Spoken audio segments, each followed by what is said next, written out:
Last class में हमने आपको बताया था कि जैसे अर्थ की अपनी मैग्नेटिक फील्ड होती है। अर्थ की मैग्नेटिक फील्ड में एक बहुत इंपॉर्टेंट चीज होती है जो कई कई जगह काम आती है, जिसे कहते हैं angle of dip. Angle of dip क्या होता है? अर्थ की जो मैग्नेटिक फील्ड है और हॉरिजॉन्टल प्लेन में जो एंगल बनता है, ये जो एंगल है इसे एंगल ऑफ डिप कहा जाता है। कोई डाउट बच्चों?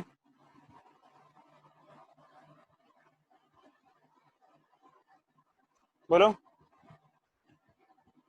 Hello hello hello. Hello sir. समझ नो में? Sir. Angle between yes sir. Magnetic field with horizontal.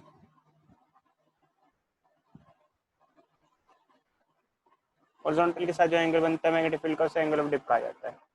आगे बढ़े। अब मैंने आपसे पूछा था बच्चों, एंगल ऑफ डिप इक्वेटर और पोल पे क्या होता है? याद आ रहा है?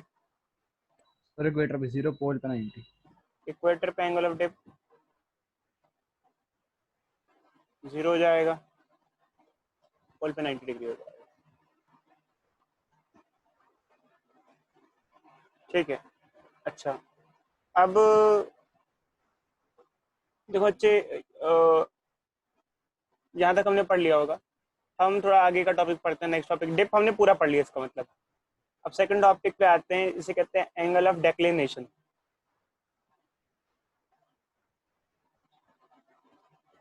एंगल ऑफ डेक्लिनेशन क्या होता है? एक्चुअल में क्या होता है बच्चों, अगर आप कंपास से देख के चलो तो क्या आप अर्थ के ज्योग्राफिक नॉर्थ पे पहुंच जाओगे? अगर आपको एक कंपास दे दिया जाए और आप उससे देखते देखते देखते देखते चलो, तो क्या आप अर्थ के ज्योग्राफिक नॉर्थ पे पहुंच जाओगे या नहीं पहुंच पाओगे? नहीं पहुंच पाएंगे। No sir. कोई बच्चा बताएगा कंपास से आप अर्थ के ज्योग्राफिक नॉर्थ पे क्यों नहीं पहुंच पाओगे? ये हमारी अर्थ है, ये मान लो अर्थ का ज्योग्राफिक एक्सिस है। कंपास देख के आप ज्योग्राफिक नॉर्थ पे क्यों नहीं पहुंच पाओगे? बताओ बच्चे। सर क्योंकि एक थीटा एंगल डिक्लाइनेशन हमेशा रहेगी। बताओ बच्चे, कोई और बच्चा इलेबोरेट करके बताएगा। सर क्योंकि geographical north and south pole होते हैं, लेकिन मैग्नेटिक वाले थोड़े से एंगल पे होते हैं। एक्चुअली क्या होता है, मैग्नेट आपको ज्योग्राफिक नॉर्थ पे ज्योग्राफिक साउथ पे नहीं ले जा सकता है। मैग्नेट आपको मैग्नेटिक नॉर्थ मैग्नेटिक साउथ पे ले जा सकता है। तो एक्चुअली क्या होता है, जैसे मान लो अभी आप दिल्ली से आपको नॉर्थ पोल पहुंचना है, तो आप मैग्नेट को लेके चलने लग गए। बट अगर आपको कंपास में नॉर्थ दिखा रहा है, ये यहाँ नॉर्थ है साउथ है, क्या यही ट्रू नॉर्थ है? ये ट्रू नॉर्थ कहीं और है? क्या यही ट्रू नॉर्थ है? अगर नो इसमें इसी सर। डायरेक्शन में चलोगे तो पहुंच जाओगे। No sir. ये मैग्नेटिक नॉर्थ की सर वो मैग्नेटिक साउथ होगा। वो मैग्नेटिक नॉर्थ होगा। तो ज्योग्राफिक नॉर्थ थोड़ा सा एंगल पे इंक्लाइंड होगा उस जगह से, जैसे ये ऐसे होगा, जैसे मान लो। तो एक्चुअली में क्या होता है, ट्रू नॉर्थ में और जो कंपास नॉर्थ शो कर रहा है उसमें जो एंगल होता है, ये जो एंगल है, इसे एंगल ऑफ डेक्लिनेशन कहते हैं। एंगल ऑफ डेक्लिनेशन डी, मतलब डी बोल दिया। एक्चुअली क्या होता है, जैसे मान लो कि अगर आपको अभी नॉर्थ पोल पे पहुंचना है, अगर कंपास देख के निकलोगे तो अर्थ के ज्योग्राफिक नॉर्थ पे नहीं पहुंच पाओगे। बट आपको कंपास के साथ कोई अगर डेक्लिनेशन एंगल बता दे कि जिस टाइम जब भी जहां पर आप जब खड़े हो यहाँ इतना डेक्लिनेशन है, जैसे मान लो कहीं 15 डिग्री डेक्लिनेशन है, इसका क्या मतलब है? कोई बच्चा बताएगा? 15 डिग्री डेक्लिनेशन एंगल है इस प्लेस पे। बोलो बच्चे, कोई बच्चा बताएगा 15 डिग्री डेक्लिनेशन का मतलब क्या हुआ? हेलो। सर ट्रू नॉर्थ पे 15 डिग्री से वो है नॉर्थ। जैसे 15 डिग्री डेक्लिनेशन है, 15 डिग्री ईस्ट ऑफ नॉर्थ ऐसे करके दे रखा होता है, ईस्ट ऑफ नॉर्थ ऐसे करके लिखा होगा। इसका मतलब क्या है कि एक्चुअली जो आपको कंपास नॉर्थ दिखा रहा है उसमें चलोगे तो अर्थ के ज्योग्राफिक नॉर्थ पे नहीं पहुंचोगे, अर्थ के मैग्नेटिक नॉर्थ पे पहुंचोगे। उससे अगर 15 डिग्री पे निकलोगे, उस जो कंपास नॉर्थ दिखा रहा है उससे 15 डिग्री के एंगल पे निकलोगे, तो आप अर्थ के ज्योग्राफिक नॉर्थ पे पहुंच सकते हो। समझे या नहीं समझे बच्चों, बोलो। अगर आपके पास समझ गए कंपास सर। कंपास है, अगर आपके पास कंपास है, जैसे कंपास आपको किसी ने दे दिया, ये लो कंपास है, और उस कंपास से आपको ज्योग्राफिक नॉर्थ पे जाना है, जो कि ऐसे बिना कंपास की हेल्प से तो जा नहीं सकते डायरेक्टली। अगर आपको ज्योग्राफिक नॉर्थ पे जाना है तो बस आपको एक एंगल और पता होना चाहिए, जिसको हम कहते हैं एंगल ऑफ डिक्लिनेशन। बिना इसकी हेल्प से आप ज्योग्राफिक नॉर्थ पे नहीं पहुंच सकते, क्योंकि आपको जो नॉर्थ नीडल दिखा रही होगी उससे इतने एंगल टिल्ट होके चलना पड़ेगा। ये बात समझे या नहीं समझे बच्चों, बोलो बोलो बच्चों बोलो। समझ गए सर। तो इसे कहते हैं एंगल ऑफ डिक्लिनेशन। तो एक बार डेफिनेशन पढ़ लेते हो बच्चों, what is angle of declination.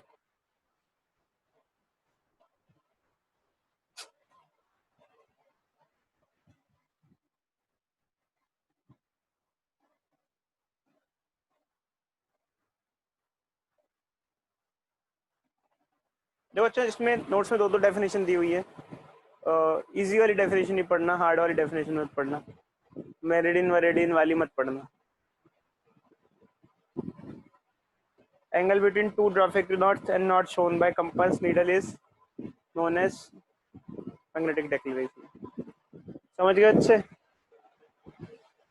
आगे बढ़े, बोलो भाई आगे बढ़े। अब हम आते हैं बच्चों components of earth magnetic field. Components of earth magnetic field next topic पे। Components of earth magnetic field.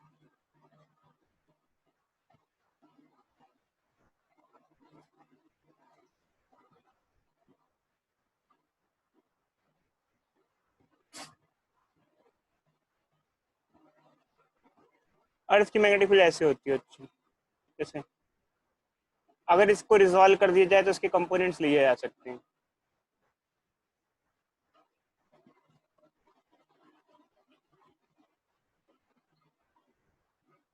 ये क्या हो जाएगा, horizontal component B cos theta, ये हो जाएगा वर्टिकल कंपोनेंट, क्या हो जाएगा बी साइन थीटा। कोई डाउट, बोलो भाई बोलो। थीटा क्या है यहाँ पर, नो सर। थीटा जो है वो एंगल ऑफ डिप है। तो अब इसको लिख देते हो बच्चों, बी वी क्या हो जाएगा बी साइन थीटा, और बी एच क्या हो जाएगा बी कॉस थीटा। डिवाइड कर देते हैं,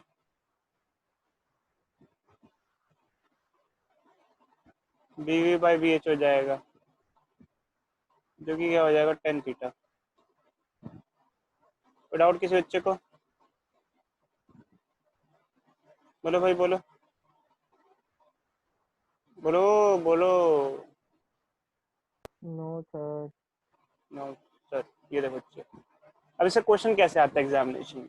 इस एग्जामिनेशन क्वेश्चन ऐसे आता है, at a given place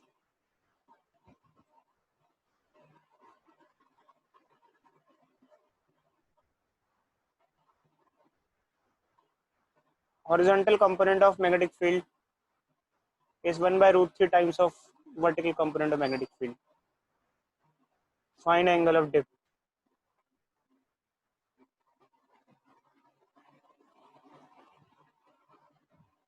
at that place. कर दो।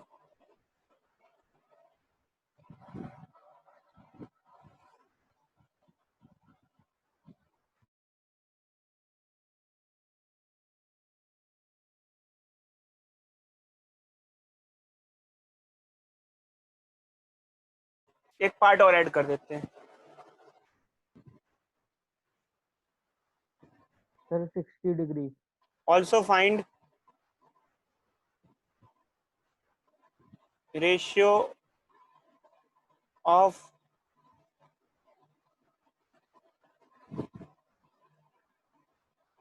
Horizontal component and total magnetic field.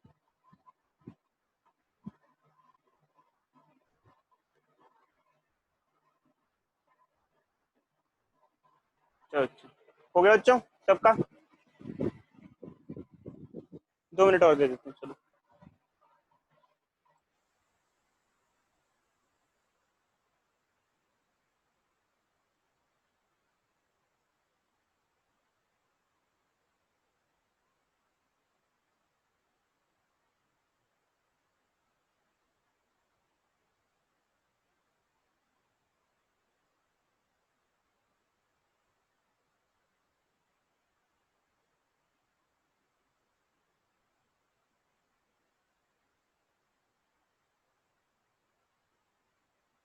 Sir 1:2 और थीटा है 60 डिग्री। शाबाश बच्चे सर हो शाबाश। गया। सबका हो गया बच्चों? सबका हो गया भाई? हो गया सबका? हुआ? Yes sir. चलो पढ़ाई वढ़ाई कर रहे हो ना बच्चों? अच्छे से पढ़ लो बच्चों, अच्छे से पढ़ाई वढ़ाई करो बच्चों, मेहनत करो यार, थोड़ा ढंग से पढ़ो जेई का बच्चों। रिजल्ट आ गया। हाँ बच्चों तो आ जाएगा, बट आने वाले 2-3 साल बच्चे स्ट्रगल करने वाले हैं, बहुत गंदी हालत होने वाली है बच्चों को, कुछ जॉब वॉब नहीं मिलेंगी आसानी से, बहुत दिक्कत आने वाली है बच्चे आने, अब 3-4 साल आगे बहुत स्ट्रगल है। आप लोगों के टाइम तक तो फिर भी ठीक हो जाएगा, बट अभी 1-2-3 साल तो बिल्कुल तबाही मची हुई रहेगी, जॉब सॉब बिल्कुल नहीं मिलेंगी, आईआईटी तक की प्लेसमेंट नहीं होगी ढंग से टाइम तो। इकोनॉमी खराब हो गई है ना बच्चों, इकोनॉमी जीडीपी माइनस में चली। माइनस में बच्चे। जीडीपी का मेन इशू एक्चुअली नहीं है, और सबसे ज़्यादा इशू ये है कि लेना बस थोड़ा सा, horizontal component of earth magnetic field is 1/√3 times of vertical component, ऐसे दे रखा है, और एंगल ऑफ डिप पूछा हुआ है। तो एक काम करते हैं बच्चे, उसको ऊपर वाली इक्वेशन की फॉर्म में लाने की कोशिश करते हैं। तो इसको इंटरचेंज कर दो, इसको इंटरचेंज कर दो, तो ये √3 इज इक्वल टू BV/BH हो जाएगा। और कंपेयर करो इन दोनों को, कंपेयर करो, ऊपर क्या दे रखा है, BV/BH क्या दे रखा है, tan थीटा के बराबर दे रखा है। अगर कंपेयर करोगे दोनों को क्या होगा, if you compare this two, क्या होगा ये, थीटा क्या आएगा, 60। tan थीटा √3 आ जाएगा, थीटा 60 डिग्री आ जाएगा, आ जाएगा। और सेकंड पार्ट क्या है, बी, हमें हॉरिजॉन्टल कंपोनेंट और टोटल मैग्नेटिक फील्ड का रेशियो निकालना है, मतलब BH/B का निकालना। तो ये कैसे आएगा, ये ऐसे आएगा बच्चों, एक्चुअली क्या है कि जैसे अभी आपने देखा BH क्या होता है, B cos थीटा होता है, तो BH/B क्या हो जाएगा, cos थीटा हो जाएगा, तो ये cos थीटा हो जाएगा, और ये cos 60 हो जाएगा, cos 60 क्या हो जाएगा, 1/2 हो जाएगा। कोई डाउट बच्चों, किसी को कोई डाउट, किसी को डाउट? No sir. आगे बढ़े। तो ये सब क्वेश्चंस बच्चों आते हैं एग्जामिनेशन में। अब ये चैप्टर खत्म होने वाला है बच्चों, बस दो टॉपिक बच्चे हैं शायद, अभी ये आज ही में चैप्टर खत्म हो जाएगा बच्चों। तो अब हम नेक्स्ट टॉपिक पढ़ रहे हैं जिसका नाम है मैग्नेटाइजेशन एंड मैग्नेटिक इंटेंसिटी वाला टॉपिक है, और ये बहुत ज्यादा एग्जामिनेशन में आता नहीं है, खैर फिर भी आप इस पे थोड़ा सा गौर करके देख लेना कि इतना ज्यादा एग्जामिनेशन में नहीं आता, फिर भी आप इसको ढंग से समझ लेना। मैग्नेटाइजेशन,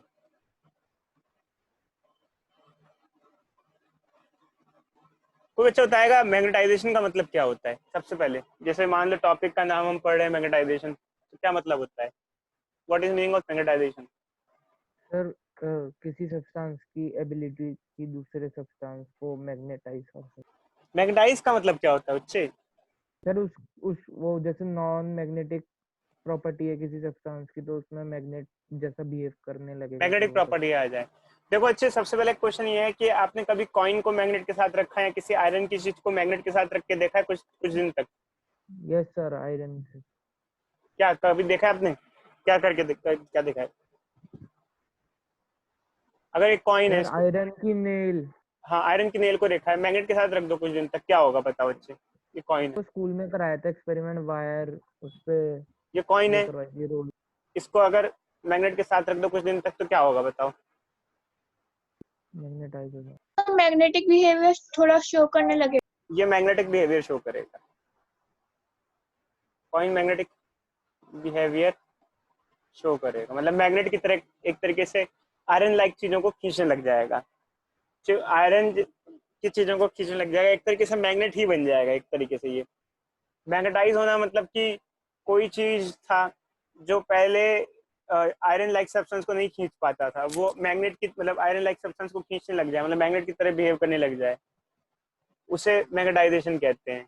तो आयरन, कुछ कुछ सब्सटेंस ऐसे हैं जो मैग्नेटाइज हो जाते हैं, मतलब मैग्नेटाइजेशन का मतलब कि किसी चीज को मैग्नेटिक फील्ड में रखो, किसी चीज को अगर मैग्नेटिक फील्ड में रखो कुछ टाइम तक, किसी चीज को हमने फील्ड में प्लेस किया, मैग्नेटिक फील्ड में रखा फॉर सम टाइम,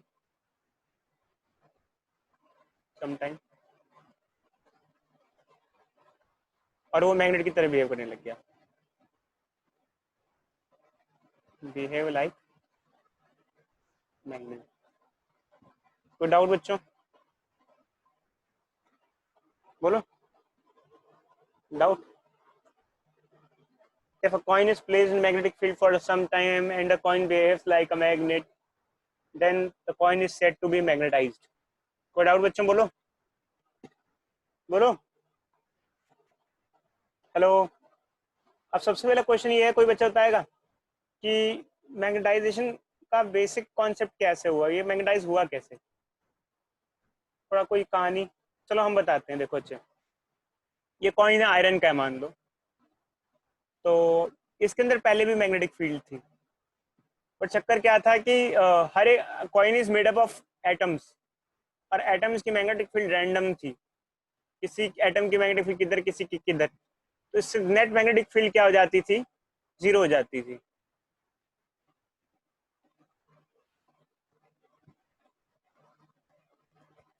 तो ये कैसा बिहेव करता था?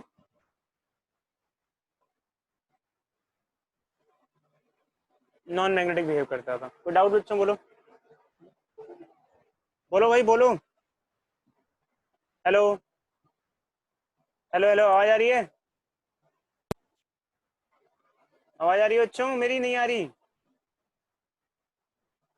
हेलो, आ रही है सर, आ रही आ रही है? अच्छा, तो अगर कॉइन को देखा जाए तो स्टार्टिंग में अगर कॉइन है या कोई आयरन की चीज है, वो नॉन मैग्नेटिक क्यों बिहेव करती है?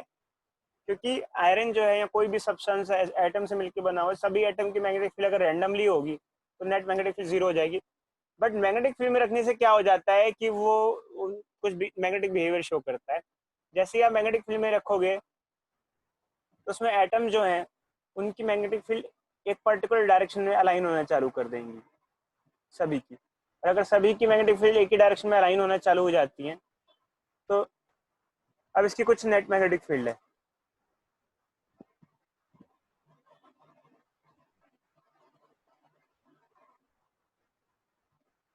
समझे बच्चों? अभी कैसा बिहेव करेगा? मैग्नेटिक बिहेव करेगा। कोई डाउट बच्चों? कोई डाउट? हेलो, चलो बच्चों आगे बढ़ते हैं। अब मान लो ये हमारे पास एक सोलेनॉइड है, let us consider we have a solenoid, उसके अंदर कुछ इंसर्टेड नहीं है स्टार्टिंग में, और ये बैटरी लगी हुई है। स्टार्टिंग में जो नेट मैग्नेटिक फील्ड होगी वो सिर्फ म्यू नॉट एन आई होगी, जो कि आमतौर पे होती है करंट की फ्लो की वजह से, उसको हम बी नॉट भी कह सकते हैं।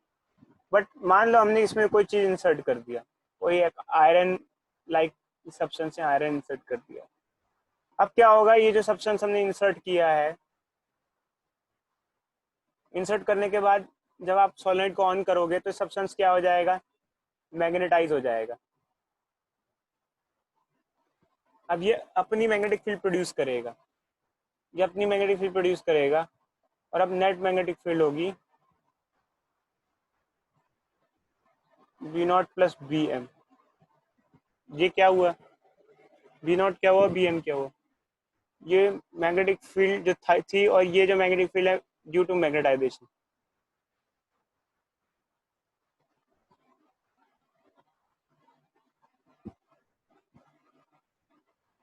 कोई डाउट बच्चों, बोलो सर बोलो बच्चों बोलो। सर ये ऐड की हुई है फिर? अच्छा बोलो बोलो बोलो, क्या कह रहे हो? सर ये मतलब सेम डायरेक्शन में इसलिए ऐड हुई है या फिर कुछ है इसका?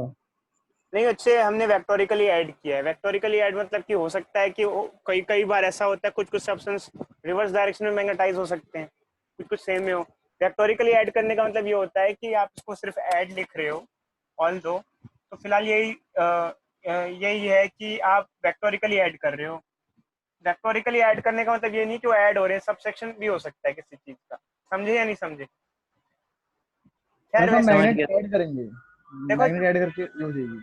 देखो वैसे तो यार, देखो मैं बताता हूँ, हमारे सिलेबस से कई सारी चीजें हट गई हैं। कई कई सब्सटेंस ऐसे होते हैं जिनको मैग्नेटिक फील्ड की डायरेक्शन में रखते हैं तो उसी डायरेक्शन में मैग्नेटाइज हो जाते हैं, तो इसलिए नॉर्मली एडिशन ही होगा।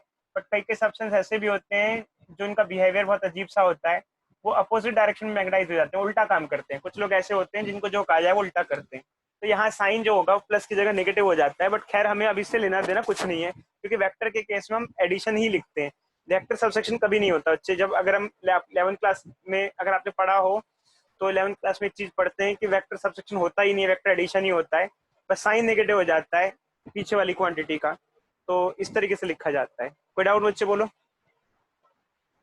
बोलो बच्चे बोलो। No sir. खैर वैसे तो नॉर्मली जनरली जिस चीज की हम बात कर रहे हैं वो मैग्नेटिक फील्ड की डायरेक्शन में ही मैग्नेटाइज होता है। तो अब दो मैग्नेटिक फील्ड हैं, एक तो जो करंट की वजह से थी, और एक दूसरी मैग्नेटिक फील्ड वो डेवलप हुई जो अंदर जो सब्सटेंस हुआ वो मैग्नेटाइज हो गया। क्योंकि वो मैग्नेटाइज हो गया तो वो भी एक मैग्नेट है, तो दो मैग्नेट हो गए, एक सोलेनॉइड एक मैग्नेट हो गया, और जो अंदर सब्सटेंस मैग्नेटाइज हो गया वो भी मैग्नेट हो गया, तो दोनों मिलकर नेट मैग्नेटिक फील्ड प्रोड्यूस कर रहे हैं इस तरीके से। अब यहाँ पर क्या होता है बच्चों, कुछ चीजें हमें डिफाइन करनी पड़ती हैं, कुछ नई चीजों को इंट्रोड्यूस करना पड़ता है, नई टर्म्स को इंट्रोड्यूस करना पड़ता है। जैसे कि एक टर्म हम लोग यहाँ डिस्कस करते हैं, एन आई को हम कहते हैं एच, और एच को कहते हैं मैग्नेटाइजिंग इंटेंसिटी।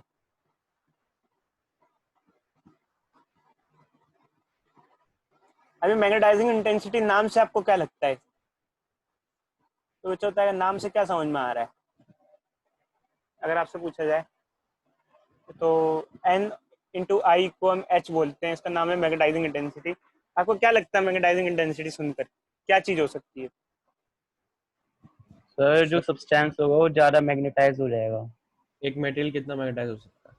मैग्नेटाइजिंग इंटेंसिटी मतलब वो कोशिश की जा रही है हम उस किसी चीज को मैग्नेटाइज करने के लिए। अभी बताते हैं बच्चे, पूरी कहानी बताते हैं। देखो जैसे मान लो अभी कोई सब्सटेंस इंसर्ट किया हमने, और अगर आपने करंट बढ़ाया, अभी जो सब्सटेंस इंसर्टेड आपने करंट को बढ़ाया, आई इंक्रीज किया, और आई इंक्रीज किया तो एच भी इंक्रीज हुआ।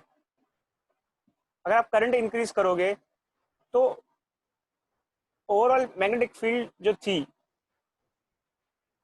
बिना इंसर्ट किए वो बढ़ रही है। अगर आप मैग्नेटिक फील्ड बढ़ा रहे हो बेसिकली करंट के बढ़ाने से, फील्ड बढ़ेगी तो जो अंदर ये जो सामान रखा है ये और मैग्नेटाइज होगा, इसकी मैग्नेटाइजेशन इंप्रूव होगी। समझ में आया? एक्चुअली क्या होता है, जब किसी चीज को मैग्नेटाइज करते हैं, जैसे मैग्नेटाइज हुआ, तो ये कितना ज्यादा मैग्नेटाइज होगा ये डिपेंड करता है कि कितनी स्ट्रॉन्ग फील्ड में रखा हुआ है इसको। समझे या नहीं समझे बच्चों, बोलो। किसी चीज को मैग्नेटाइज करना है तो इस पे डिपेंड करता है कितनी स्ट्रॉन्ग फील्ड में रखा है। जितनी ज्यादा स्ट्रॉन्ग फील्ड में रखोगे चीज के, उतने ज्यादा ही मैग्नेटाइज होने के आसार है। कोई डाउट? बोलो बच्चों बोलो। No sir. तो यहाँ पर क्या हुआ, करंट बढ़ाया, करंट बढ़ाने से मतलब एच बढ़ा, और एच बढ़ा तो फील्ड बढ़ी, फील्ड बढ़ी तो मैग्नेटाइजेशन बढ़ी। तो इसका नाम मैग्नेटाइजिंग इंटेंसिटी क्यों है? क्योंकि इस चीज पर एन आई जो एच है, इस पे अंदर जो सब्सटेंस रखा है उसकी मैग्नेटाइजेशन डिपेंड कर रही है, इसलिए इसे कहते हैं मैग्नेटाइजिंग इंटेंसिटी। मतलब कौन मैग्नेटाइज करने की जो कोशिश कर रहे हैं उसकी कितनी कोशिश की जा रही है, इंटेंसिटी कितनी है। जैसे मान लो बच्चों मैं अभी आपको पढ़ाता हूँ, मैं आपको मैग्नेटाइज कर रहा हूँ और आप मैग्नेटाइज हो रहे हो, आप मैं पढ़ा रहा हूँ आप पढ़ रहे हो, मैं आपको मैग्नेटाइज कर रहा हूँ, मैग्नेटाइज हो रहे हो। मैं कितनी इंटेंसिटी से पढ़ाऊंगा आपको, कितना मैं अपनी मैग्नेटिक इंटेंसिटी जितनी लगाऊंगा, आपके अंदर मैग्नेटाइज